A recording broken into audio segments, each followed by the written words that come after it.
Today, a 14-year-old boy is missing and his mum and dad need your help. Surveillance cameras are everywhere. In airports, in bars, on street corners, in hotel lobbies, outside people's own homes. Most of the time, they capture nothing remarkable. Traffic, people going about their day, ordinary life moving past in silence. But sometimes, a camera captures the last recorded moment of a person's existence. And sometimes, that moment raises more questions than any investigation has ever been able to answer. What you're about to see is real footage of real people. The last time any camera ever recorded them. Some of these cases were eventually partially solved. Most weren't. And a few of them are so strange that even having the footage doesn't help anyone understand what they're looking at. I went through hundreds of these. These are the 7 that kept me up. Let's start at the top. October 8th, 2009, Eufaula, Oklahoma. Bobby Jamison is 44. His wife Sherilyn is 40. Their daughter Madison is 6 years old. They are driving out to view a 40-acre plot of land they are considering buying near the Saint-Bois Mountains. Somewhere more remote than where they currently live, somewhere quieter. Before they leave, their own home security camera captures them outside. What the footage shows is one of the most unsettling things in any missing persons case on record. Bobby and Sherilyn make over 20 trips back and forth between their house and their truck. Sometimes they are carrying items. Sometimes they are carrying nothing at all. They never speak to each other. They never make eye contact. Their movements are slow and mechanical, a blank, repetitive quality that investigators, forensic experts, and millions of people who have watched this footage have never been able to adequately explain. Sherilyn, at one point, loads a brown briefcase into the truck, then walks back inside, then walks back out again. Experts who studied the footage described their movements as, quote, trance-like. 8 days later, on October 17th, hunters on dirt bikes find the Jamisons' truck abandoned on a remote dirt road in Latimer County. Inside the locked vehicle, the family dog, Maisie, barely alive from dehydration and starvation. The family's cell phones, their wallets, their IDs, their GPS, their jackets, and $32,000 in cash stuffed in a bank bag under the front seat. No sign of Bobby, Sherilyn, or Madison. The brown briefcase Sherilyn was seen loading in the footage, gone. Sherilyn's handgun, gone. The family, gone. The GPS showed the family had driven up and down mountain roads, stopping at irregular intervals. There was no evidence of a struggle anywhere near the vehicle. No blood, no footprints leading away. Nothing. Over 400 volunteers, 16 teams of cadaver dogs, ATVs, horses, and an unmanned drone searched the surrounding area. Nothing was found. 4 years passed. November 2013. 2 hunters discover skeletal remains in a remote area of Latimer County, less than 3 miles from where the abandoned truck had been found. 3 sets of remains, 2 adults, 1 child. They were identified as Bobby, Sherilyn, and Madison Jamison in July 2014. Cause of death for each of them: inconclusive. The remains were too decomposed and damaged by animals for the medical examiner to determine what had happened. No bullet wounds confirmed, no evidence of trauma established, no cause of death recorded. The theories are numerous. Activity in the Saint-Bois Mountains. The area was known for illegal operations, and the $32,000 in cash has never been explained. A family member dispute. Bobby's father had threatened the family before his own death 2 months after they disappeared. An act of murder, an accident. Exposure to the elements after becoming lost. A deliberate act. Nobody knows. What is known is what the camera recorded on the morning of October 8th, 2009. A family walking back and forth in silence, 20 times, not speaking, not looking at each other, moving like people who are somewhere else entirely. Whatever was happening to Bobby and Sherilyn Jamison that morning, whatever state they were in, whatever they knew or feared or had already decided, nobody has ever been able to say. The footage is still there. They are not. December 7th, 2000. Dublin, Ireland. Trevor Deely is 22 years old. He works in IT at Bank of Ireland Asset Management. He is attending his company Christmas party. Drinks at Copperface Jack's, dinner at the Hilton Hotel, then on to Buck Whaley's nightclub on Lower Leeson Street. By 3:25 a.m. on December 8th, the party is winding down. There's a heavy storm outside, gusts of 60 to 70 miles per hour, and there's a taxi strike. Trevor has no way home except on foot. The walk to his apartment in Ballsbridge is about 1.5 miles. He decides to stop at his office building first. He wants to pick up a golf umbrella and check a few things before his shift later that morning. He arrives at the rear gate of the Bank of Ireland Asset Management building on Wilton Terrace at around 3:35 a.m. The building's security camera is rolling. On the footage, waiting outside the rear gate, standing in the storm, is a man dressed entirely in black. He has been standing there for over 30 minutes before Trevor arrives. When Trevor approaches, the man in black steps forward. They speak briefly at the gate, just a few seconds on camera. Then Trevor goes inside. He makes a cup of tea.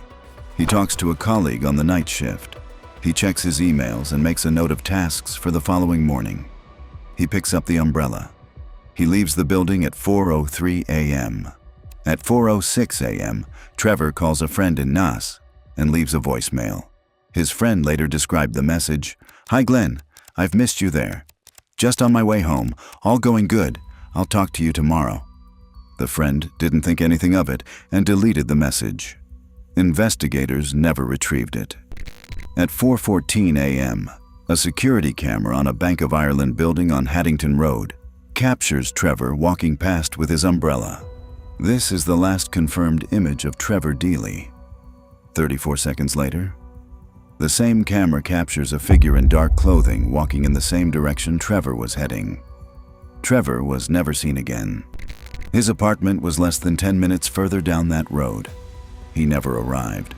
There was no activity on his phone or bank accounts after that night. No confirmed sighting. Nothing.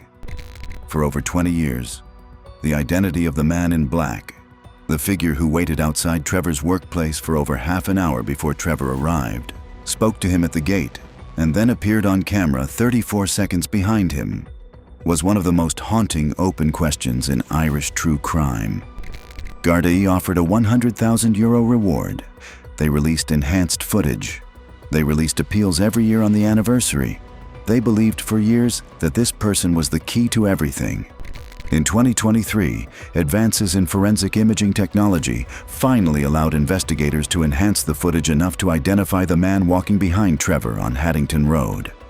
They found him. He had already given a statement to Gardaí in 2000. He was completely uninvolved, which means the person who was waiting outside Trevor's building for over 30 minutes in a storm, the person who stepped forward when Trevor arrived and spoke to him at the gate, is a different person. And that person remains unidentified. Investigators believe Trevor was murdered on the night of December 7th, 2000. An informant later alleged he was approached by a Crumlin-based criminal in a chance encounter near the canal. But no arrest has ever been made. No body has ever been found. Trevor Deely was 22 years old.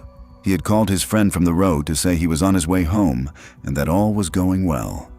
He never made it to the end of that road. And whoever was waiting for him outside his building that night in a storm at 3 a.m. for over half an hour before Trevor arrived has never been identified. June 30th, 2014. Lars Mittank, 28 years old, from Itzehoe, Germany, lands in Varna, Bulgaria with 5 friends for a week-long holiday at the Golden Sands Resort. It is his first trip outside Germany. By all accounts, the week is good, relaxed, normal. Then, near the end of the trip, Lars gets into an argument with a group of Bayern Munich supporters at a McDonald's over a football match. He is punched in the head and suffers a ruptured eardrum. A doctor tells him he cannot fly. The pressure change could cause serious damage. His friends offer to delay the trip home. He insists they go without him. He books a later flight and checks into a hotel near Varna Airport. This is where things start to unravel. Hotel CCTV cameras capture Lars pacing the lobby repeatedly, hiding in the elevator, leaving the building at 1 a.m. and returning an hour later without explanation. He calls his mother Sandra and whispers. She later said she could hear his heart pounding through the phone. He tells her people are following him. People are trying to rob him. He is in danger. He texts her asking about his medication and asking her to cancel his credit cards. His mother later said, "I thought, God, my son is in danger." July 8th, 2014. Lars arrives at Varna Airport for his cleared flight home. He goes first to the airport doctor, a man named Dr. Kostov, to get medical clearance to fly. Dr. Kostov examines him and tells him he is fine to travel. Lars does not leave the office. He stays. He asks questions about the medication he was taking. He seems nervous and erratic, according to Kostov's own account. Then a construction worker enters the room. The airport is undergoing renovation. There is nothing unusual about a construction worker entering. Lars begins to tremble. He stands up. "I don't want to die here. I have to get out of here." He runs. The airport security cameras capture what happens next in full. Lars sprints through the terminal in his yellow t-shirt. He leaves behind everything. His rucksack containing his passport, his wallet, his phone, abandoned in the doctor's office. He exits the building. He crosses the tarmac. He reaches the perimeter fence, a 2-meter barbed wire security barrier, and scales it. The cameras track him until he clears the top of the fence, drops to the other side, and disappears into a sunflower field beyond the airport perimeter. Then, he is gone. Police, search dogs, and volunteers comb the field, the adjacent forest, and the surrounding farmland within hours. They searched for days. They found nothing. No clothing, no footprints, no remains. Not a single physical trace of Lars' meat tank beyond the fence he had climbed. His mother Sandra flew to Bulgaria. She joined the search. She said, "It's like the earth swallowed him up." The most discussed theory, that the antibiotic he had been prescribed for his ruptured eardrum could cause rare psychotic side effects, including paranoia and hallucinations, was complicated when Dr. Kostov confirmed that Lars had never actually filled the prescription. He had not been taking the medication at all, which means nobody knows what triggered the paranoia. The other theories? Lars was genuinely being followed by the men from the fight, and his fear was real. Lars suffered an undiagnosed mental health episode. Lars died in the forest from dehydration, injury, or exposure, and the terrain consumed the evidence. Lars is still alive, living somewhere without identity, with no memory of who he was. His mother continues to believe he is alive. Over 16 million people have watched the airport footage. Lars in his yellow t-shirt, running, scaling the fence, the sunflower field on the other side. Nobody who has watched those 16 million views has been able to say where he went. February 2013, Los Angeles, California. Elisa Lam is 21 years old, a Canadian university student from Vancouver, traveling alone. She has bipolar disorder and is on medication to manage it. She is staying at the Cecil Hotel on Main Street in downtown LA, a building with a documented history of deaths, suicides, and violent incidents stretching back decades. It is not the kind of hotel a solo traveler might choose if they knew its full history. Elisa didn't know. She goes missing from the hotel. Staff are contacted, police are called. Investigators pull the hotel's security footage to trace her movements. What they find in the elevator footage and what LAPD releases publicly to help identify her whereabouts becomes the most viewed missing persons CCTV clip in internet history.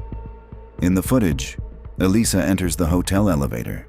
She presses multiple floor buttons. She steps outside and peers around the edge of the door, moving carefully, as if checking whether someone is in the corridor. She steps back inside the elevator. She holds her hands up in front of her and moves them in slow, fluid gestures. The movement of someone talking, or perhaps of someone experiencing something internally that isn't visible on camera. She appears to speak to someone who is not visible in the frame. She steps back out of the elevator. She leans against the wall of the corridor. She walks away down the hall. The elevator doors, which should have closed automatically when no weight was detected, remain open throughout the entire time she is visible in frame. That detail alone has generated thousands of pages of online analysis. Elisa Lam was found 3 weeks later. Hotel guests had been complaining about low water pressure and a strange color and taste to the water. Maintenance workers were sent to the roof to check the water supply tanks. They found her body inside one of the rooftop tanks. She was unclothed, with her clothing found at the bottom of the tank. The hatch to the water tank was closed when she was found. The roof was accessed through a fire door that triggered an alarm when opened. The tanks themselves required climbing an external ladder to reach. The Los Angeles County coroner ruled her death accidental drowning, with bipolar disorder as a contributing factor. No foul play was established. No third party was implicated. The elevator footage has generated more sustained public analysis and debate than almost any piece of CCTV footage in history.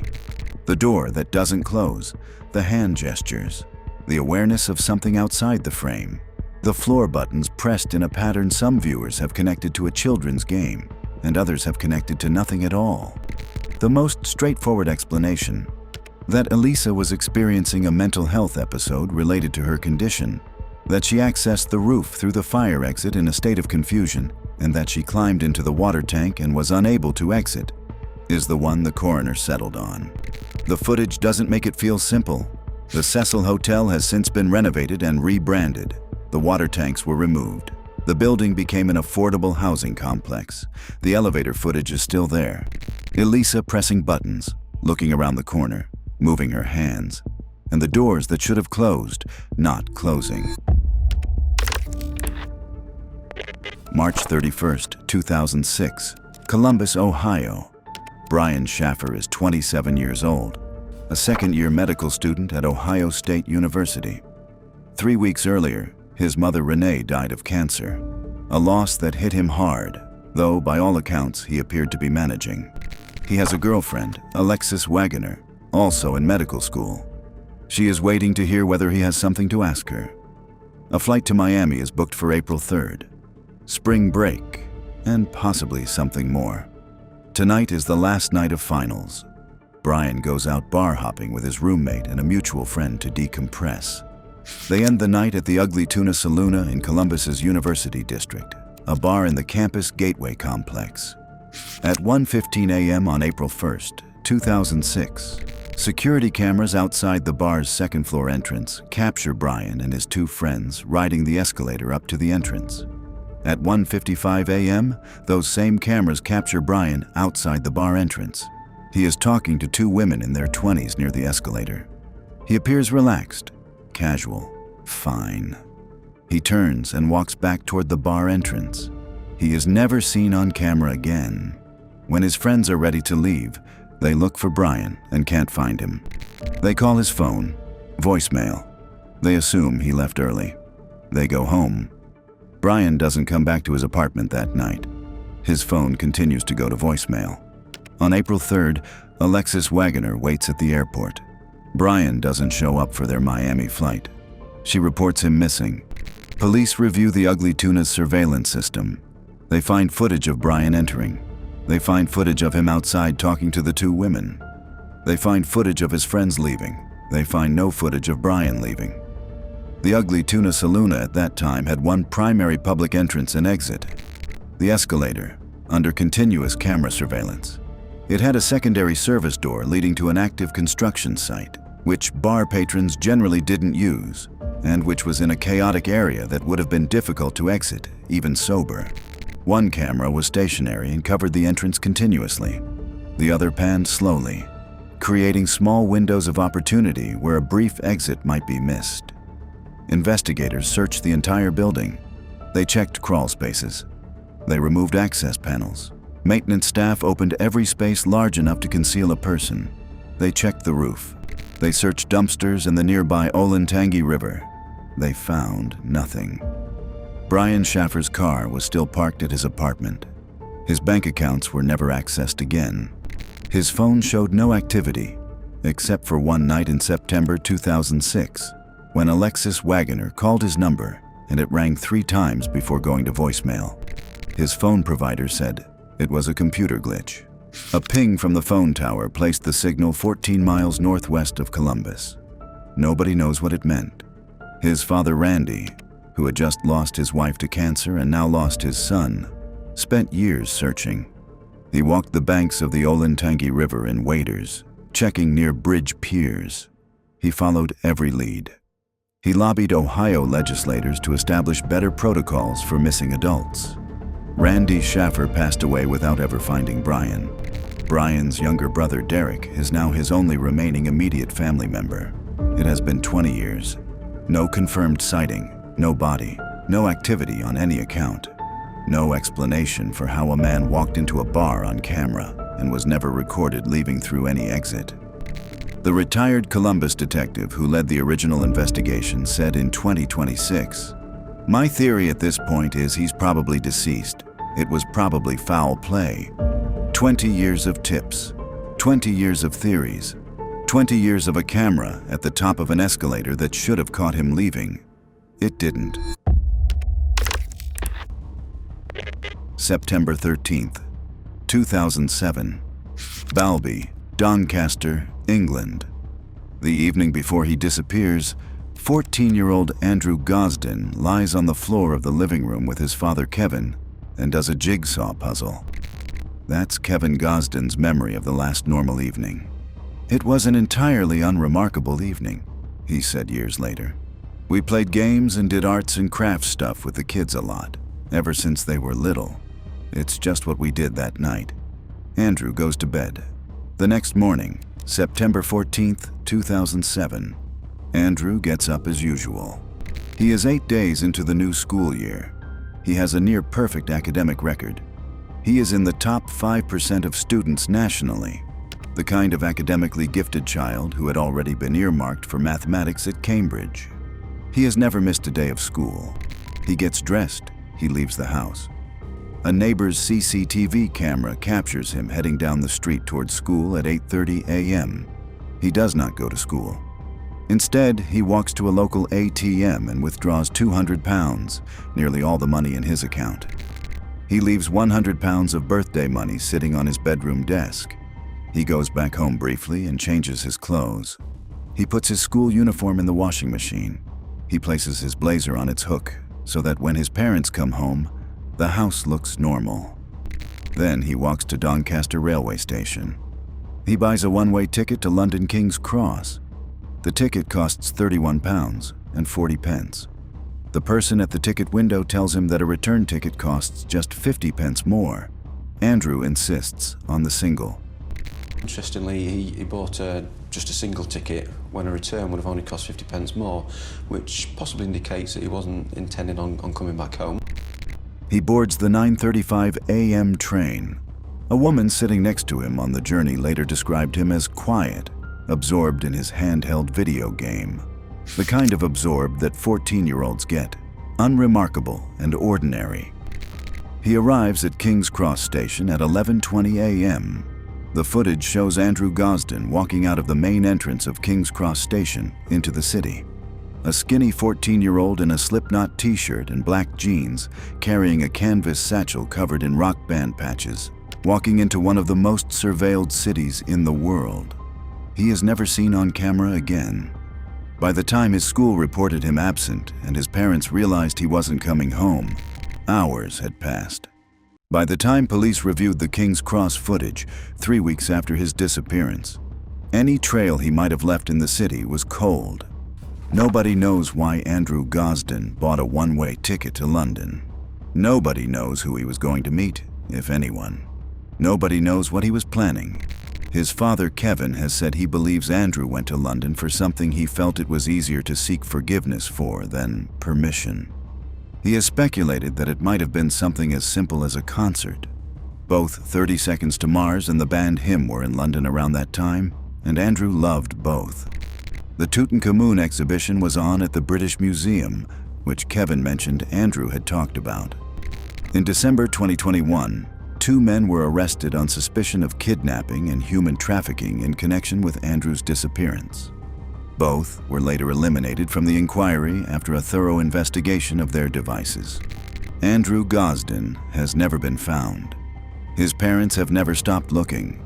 His bank account, which they have continued to top up over the years in case he ever needed it, has never been accessed since September 14, 2007. He was 14 years old. He put his school uniform in the washing machine so the house would look normal when his parents came home. He left his birthday money on the desk. He bought a one-way ticket and walked out of King's Cross into London. And that was that. This last case is different from everything else on this list. Every other case we have looked at tonight shows the victim, the last image of a person before they disappeared or were found. The footage is of them, their face, their movements, their final recorded moments. This case has footage too, but the footage isn't of the victim, it's of whoever was waiting for her. April 18th, 2016. Midlothian, Texas. 4 a.m. Missy Bevers is 45 years old. She is a fitness instructor, a mother of 3, a wife, a former special needs teacher who found her calling in health and wellness. She teaches a Camp Gladiator boot camp fitness class that meets early in the morning at Creekside Church of Christ on U.S. Route 287. She arrives at the church around 4:30 a.m. to set up before her students come in at 5. She is the first person to arrive. She is not the first person in the building. Security cameras throughout Creekside Church have been recording for approximately half an hour before Missy arrives. What they have captured, and what Midlothian police release publicly in the hope that someone will recognize what they're seeing, becomes one of the most widely studied pieces of crime scene footage in modern American true crime. A figure moves through the church's hallways in the dark. The figure is dressed in full tactical gear, a black helmet marked police, a heavy tactical vest, knee pads, black gloves, head to toe. Every inch of skin and every identifying feature completely concealed. The figure moves through the corridors with a hammer and a pry bar, smashing glass panels and doors and forcing them open, methodically, room by room, working their way through the building. The figure's gait is distinctive. It has been described by gait analysis experts as appearing feminine, though police have stated they cannot confirm the sex of the individual. Height estimated at somewhere between 5'2" and 5'8", depending on the estimation method used. Missy Bevers arrives at 4:30 a.m. and enters the church. Her students arrive for the 5 a.m. class. They find Missy Bevers inside. She has been stabbed multiple times, puncture wounds to her head and chest. Her keys, her phone, and her purse are untouched nearby. Her wedding ring is still on her finger. Nothing is stolen. A gait analysis expert who studied the footage later told investigators that there is additional video from inside the church, footage that has never been publicly released, that shows Missy walking down a corridor before her death. He said she turns her head, appears to hear something off camera. He described it as the most likely moment she realized she was not alone in the building. A Nissan Altima or Infiniti G37 was captured on camera in a nearby parking lot in the hours before the murder, circling slowly, lights flashing on and off, parking briefly before leaving. The driver has never been identified. No arrest has ever been made in the death of Missy Bevers. No suspect has been officially named. No individual has been completely ruled out. Midlothian police have stated as of 2026 that the case is not cold, that investigators continue to pursue leads, and that forensic technology continues to be applied to existing evidence. In the past year alone, investigators have reviewed over 100 new leads submitted from around the United States. The reward offered by Crime Stoppers of Ellis County is $150,000. Missy Bevers was 45 years old, a mother of 3. She drove to a church in the dark to set up for a fitness class her students were counting on. Someone was already inside when she got there. The footage of that someone, moving through the corridors with a hammer before Missy arrived, exists. It is on those cameras. The Midlothian Police Department released it publicly a decade ago, hoping someone somewhere would recognize the walk. The way the figure moves, the gear they chose. Something. Nobody has come forward. And whoever was in Creekside Church of Christ in the dark hours of April 18th, 2016, dressed in full tactical gear, moving through the hallways with a hammer, has never been identified. 10 years later, the footage is still there, the figure is still in it, and nobody knows who it is. 7 cameras, 7 last recordings. A family loading a truck in silence with vacant eyes. A young man walking past a camera at 4 a.m. with someone following 34 seconds behind. A man in a yellow shirt scaling a barbed wire fence into a sunflower field. A student pressing elevator buttons in an empty hotel corridor. A medical student captured talking to 2 women outside a bar, then gone. A 14-year-old boy walking out of King's Cross with a one-way ticket. And a figure in tactical gear moving through a dark church before the person they were waiting for arrived. Some of these people were found. Some weren't. Some of these cases have theories. Some don't. What they all have in common is this. Somewhere, a camera was rolling, and what it captured was the last moment anyone can point to and say, there. That's the last time we know for certain they existed in a specific place, at a specific time. After that, nothing. The footage stays. The questions don't go away. Drop the case that stayed with you in the comments. And if this video got to you, you already know what to do.